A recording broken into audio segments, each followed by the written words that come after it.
Bonsoir à tous. On me signale qu'il faut peut-être un petit peu accélérer, donc j'irai droit au but.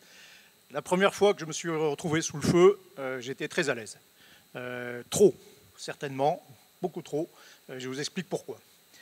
Alors ça se passe à Sarajevo, on l'a évoqué, c'était il y a 30 ans pile. Sarajevo, à ce moment-là, c'est une ville en siège.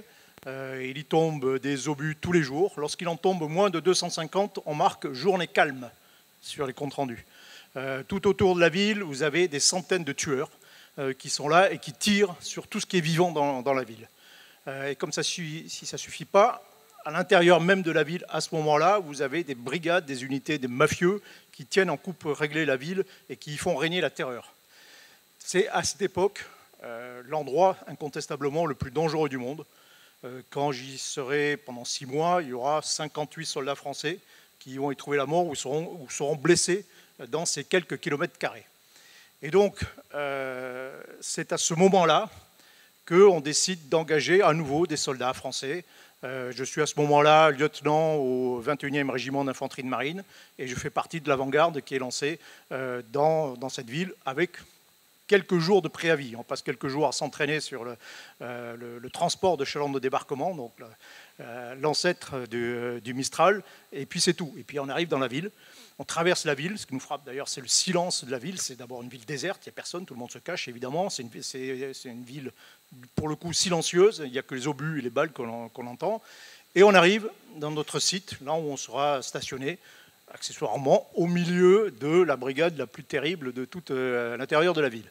Je rentre à l'intérieur du bâtiment pour voir à quoi ça ressemble. Je ressors et là, je vois sur un gymnase qui est à peu près grand comme ce hangar, je vois un homme à terre, un de nos soldats qui est dans une mare de sang. C'est un conducteur qui a pris une balle dans la gorge. Il était au volant de son camion. Il a pris une balle dans la gorge. Il est descendu de son camion. Il a été récupéré par 2 marsouins, amené à l'intérieur. Et lorsque j'arrive, il y a le médecin de l'unité qui est en train d'essayer de le sauver.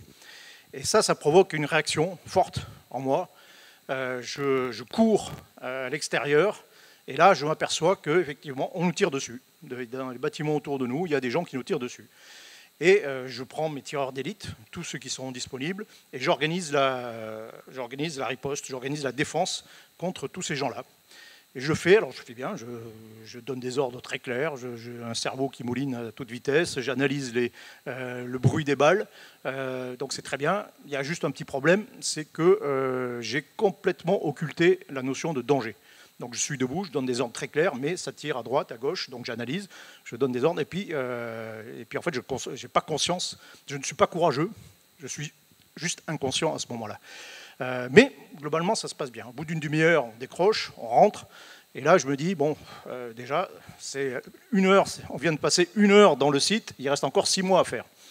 Bon, et je me rends compte surtout de l'importance de la transformation des individus lorsqu'ils s'approchent du danger, en réalité. La mort donnée, c'est la spécificité du militaire, hein, c'est de donner la mort, mais aussi évidemment la mort reçue, le risque de mourir, le danger, ce sont des objets à très forte gravité.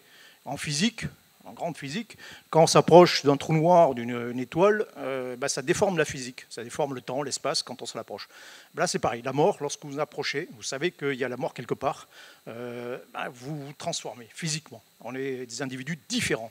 C'est ça qu'il faut bien comprendre. Et le but de toute la formation militaire consiste en réalité à gérer cette transformation. Et cette transformation, elle s'effectue d'abord de manière purement biologique, de manière purement animale. Ça passe justement par l'amygdale. L'amygdale cérébrale, c'est un petit organe au milieu du cerveau qui donne des ordres de mobilisation. Dès qu'il perçoit l'alerte, l'amygdale essaie de vous transformer en super-héros. Donc vous avez de l'adrénaline qui part dans tous les sens, vous avez le sang qui ne circule plus de la même façon, etc., etc. Vous ne voyez plus les choses de la même façon, le temps ne s'écoule plus de la même façon, etc. Et puis vous avez un deuxième processus qui intervient très vite et qui est un processus pour le coup intellectuel et qui consiste à répondre à des questions.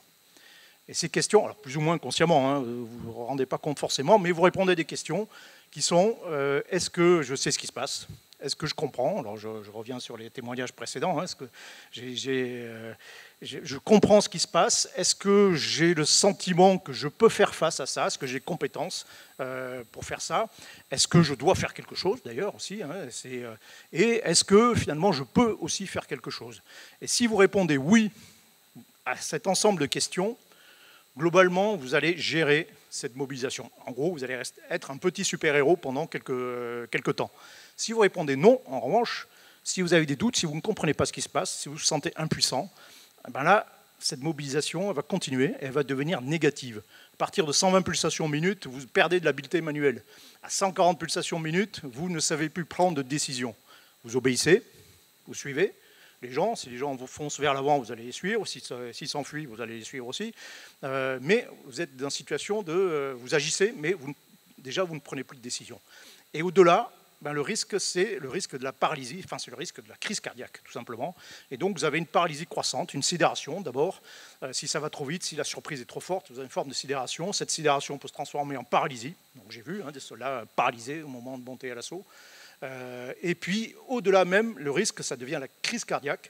Et donc, il y a un mécanisme interne qui va bloquer l'amygdale, qui dit arrête d'envoyer des ordres de mobilisation, ça suffit, et qui va bloquer l'amygdale. Mais l'amygdale est reliée à la mémoire, elle est reliée au sens, et c'est comme ça que naissent les traumatismes. C'est-à-dire que voilà, non seulement vous vous retrouvez paralysé, y compris face à une situation dangereuse, mais en plus, vous êtes condamné après à revivre cet instant traumatisant. Et donc, j'y reviens, le but de toute formation, c'est d'arriver à répondre oui à cette question, à toutes les questions que j'ai posées, pour rester basculé du bon côté de la force. Et ce n'est pas forcément évident, et en tout cas, ça demande beaucoup de travail. Il faut, question, je sais ce qui se passe, je comprends, ça revient un peu à tout ce qui a été dit précédemment, il faut s'entraîner, il faut savoir, et quand l'action commence, c'est trop tard. Donc ça demande une mise en confiance des individus dans leurs capacités, dans les moyens dont ils disposent. Ça demande une confiance envers les chefs, simplement, les ordres qui sont reçus. Je dis, bon, je ne sais pas trop si c'est forcément un bon ordre, mais je fais confiance. On fait confiance aux subordonnés dans l'exécution des ordres, etc. Et tout ça, ça passe évidemment par quelque chose de commun. Vous ne créez pas ça avec... Enfin, je vais dire autrement. Vous ne réagissez pas du tout de la même façon si vous êtes entouré de gens avec qui vous vivez depuis des années ou des gens qui vous sont parfaitement inconnus. Les sentiments, même la confiance, ne sera pas la même. Et puis, le deuxième aspect, c'est la notion de devoir. Là aussi, vous ne réagissez pas de la même façon. Je dois faire quelque chose, je dois y aller. Tuer des gens ou risquer sa peau, ce n'est pas naturel du tout. Donc, il faut quand même de bonnes raisons. Il faut être confiant dans sa capacité à le faire, mais en plus, il faut avoir de bonnes raisons. Et les bonnes raisons, il y en a plusieurs. Une première, c'est de dire, voilà, je suis chef. C'est comme dans Spider-Man, un grand pouvoir implique une grande responsabilité. Là, c'est pareil. Vous avez une responsabilité, ça vous donne aussi un peu de pouvoir et l'obligation, en tout cas, de faire. Vous devez faire quelque chose pour les gens qui sont avec vous et qui, j'y reviens, sont devenus vos amis. Vous devez faire quelque chose parce que si vous ne le faites pas et qu'on est en travail en équipe et qu'on est interdépendant, s'il y en a un qui ne fait pas le boulot, c'est tout le monde qui est mis en danger. Donc, vous êtes poussé. Et puis, il y a d'autres choses un peu plus subtiles. Un de mes caporaux-chefs me disait, quelques jours plus tard, il y a eu une action aussi de combat, et je lui dis, tu as été courageux dans cette action. Hemingway disait, le courage, c'est de l'élégance sous la pression. Et il dit, voilà, tu as été élégant dans cette affaire. Et il me dit, mais j'ai pas le choix. J'ai pas le choix. Moi, je m'appelle El Hani Mokhtar. Quand je suis en civil, je suis dans ma banlieue, je suis que dalle. Je me fais contrôler par les flics, je fais rien. J'arrive au 21e régiment d'infanterie de marine, je suis en tenue, je suis le caporal-chef Mokhtar, on me salue, on me vous voit, j'ai des médailles, j'ai des décorations. Ici, je suis quelqu'un. Le régiment, le groupe dans lequel je suis, l'infanterie de marine, me transforme socialement, me rend quelque chose de plus. Et en échange, je suis obligé d'être courageux. Et puis au-dessus de tout ça, vous avez vraiment des vraies valeurs qui sont le patriotisme, tout simplement. On y va, même si ce n'est pas forcément évident quand vous êtes engagé en opération. Moi, j'étais engagé au Rwanda, effectivement. On ne sait pas très bien pourquoi on est là, mais tant pis. Voilà, on sert les intérêts de la France. Et puis, le troisième aspect, c'est je peux. Est-ce que je peux faire quelque chose? La pire des situations pour un soldat, pour quiconque en réalité, c'est de se retrouver dans une situation de stress sans être capable ou sans avoir le sentiment que l'on peut faire quelque chose contre ce stress, contre cette tension, contre cette pression. quand j'étais à Sarajevo, je me souvenais d'un film d'Alain Resnais qui s'appelle Mon oncle d'Amérique, où on y reprend des expériences de professeur Laborie. Et notamment, il y a une expérience qui m'avait frappé, où on voit un rat tout seul qui est frappé d'électricité. Bon, et puis au moment où on libère ce rat, il présente tous les signes de stress avancé. Il a des poils qui partent dans tous les sens, il est complètement stressé. Bon. On fait la même expérience avec 2 rats dans une cage. Que font ces 2 rats? Et alors on balance de la même quantité d'électricité. Que font ces 2 rats? Ils se battent. Alors ça ne réduit en rien la charge d'électricité qu'ils reçoivent, mais ils font quelque chose. Et on s'aperçoit qu'ils résistent beaucoup mieux au stress en réalité. Et là, je me faisais penser à cette expérience à ce moment-là, surtout quand vous êtes plongé vous-même dans une ville en siège, vous ressemblez quand même très largement à des souris dans un laboratoire, avec des gens qui vous tirent dessus de multiples façons. Et le maître mot, alors moi j'ai vu beaucoup de gens qui revenaient à cette époque, qui revenaient de mission, qui étaient dans un état très difficile, quoi. Ça a provoqué des situations d'impuissance qui provoquaient des choses absolument terribles. Ça fait des ravages parmi nos soldats.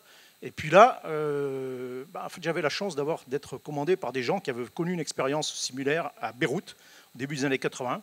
Et le mot d'ordre, c'était « on ne recommencera pas » ce qui s'est passé là-bas, et qui était pour le coup une véritable expérience traumatisante pour beaucoup, pour tous ceux qui étaient passés à ce moment-là. Et donc, on a fait 2 choses. On a dit, voilà, on ne va pas se laisser faire, d'abord, et on va agir. La mission n'est pas forcément très claire, mais ce n'est pas grave. S'il n'y a pas de mission, on va s'en donner une. Et moi, on m'a appelé, et puis on m'a dit, voilà sur la carte, voilà ta zone de responsabilité dans la ville. Quand tu pars dans 6 mois, tous les gens qui sont à l'intérieur de cette zone doivent pleurer en te voyant partir. Donc tu te débrouilles comme tu veux, mais tu les aides par tous les moyens possibles et inimaginables. Bon, ok. Donc on y va, et puis on essaie de franchir les barrages, les miliciens, on passe à travers les obus, les balles, c'est presque fini. Et puis on fait des choses. C'est le principe du pont de la rivière Kouai. Ça n'a pas forcément de lien direct avec la mission, mais on fait quelque chose. Donc on leur donne une partie de notre nourriture, de notre eau, on fait nettoyer les rues. J'ai organisé des spectacles de marionnettes. C'est une vraie opération militaire. J'ai organisé des raids pour aller voler des manuels scolaires qui traînaient dans l'intérieur de la ville. J'ai participé à la construction d'un gazoduc, etc., etc. Et on s'aperçoit, oui, que ça donne du sens. Et en plus, on s'aperçoit que la population nous aide, nous protège et nous renseigne sur toutes les menaces qui peuvent nous toucher. Et puis, deuxième aspect, on m'a dit, écoute, voilà, il est hors de question qu'on se fasse tirer dessus. Et donc, ta mission, c'est de traquer tous les gens qui nous tirent dessus et de les tuer.